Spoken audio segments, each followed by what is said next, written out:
হা হা হা হা হা। আজকে ওই হুজুরকে শিক্ষা দিয়েই ছাড়বো। নামাজেরও তো সময় হয়ে গেল, এখনো তো দেখছি না। এই রাস্তা দিয়ে তো নামাজ পড়াতে যায়। আজকে তো এখনো শুরু হয়ে গেছে, অনেকক্ষণ হয়ে গেল, এখনো তো ইমাম সাহেবকে দেখছি না। না এই রাস্তা দিয়ে তো যায় নাকি আজকে আবার অন্য কোনো রাস্তা দিয়ে গেল? আমি তো তাকে তাহলে ধোকা দিতে পারলাম না। আজকে বোধহয় আমার চাকরি থাকবে না। ন আজকে আমার চাকরি আউট। যদি আমার চাকরি আউট হয়ে যায় তাহলে তো সর্বনাশ। আরে ওই তো ইমাম সাহেব আসতেছে। আজকে আবার এত দেরি করে একটু এগিয়ে যায়, দেখি কি সমস্যা।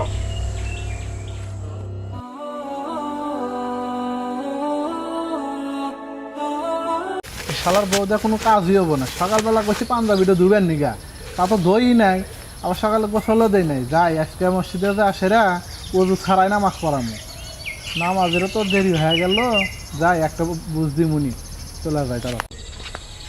হাই হাই হাই হাই, আমি এটা কি শুনলাম? এ দেশে এরকম হুজুর থাকলে আমার মতো শয়তানের কোনো দরকারই নাই। আমার মতো শয়তানের কোনো দরকারই নাই রে।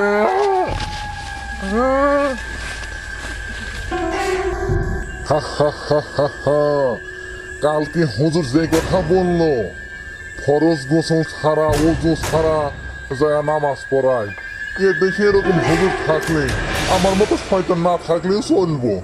আরে ওই তো ওই হুজুর আজকেও আসতেছে, দেখি এখানে থাকি। আজকে আবার কি ফোন দিয়ে আসলো, আজকে আবার ফের কি করে, কি বলে একটু শুনি। দাঁড়া এখানে আসুক। যাই উত্তরপাড়া তো হাজি সাপ মরে গেছে। জানাজার নামাজের দায়িত্ব তো আমার উপরে পড়ছে। শুনছি হাজি সাপ বল খুব ভালো লোক ছিল, মানুষকে উপকার করতো। তো আজকে ওজু ছাড়া জানাজা নামাজ পড়ামু, আর এমন দোয়া করা করমু যে জান্নাত থেকে এক লাভ দিয়ে জাহান্নামে চলে যাবো। যাই জানাজাটা পড়ে ফিরে আসি। হাই হাই, এটা আমি কি শুনলাম?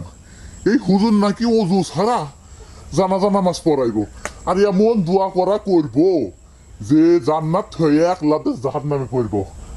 রে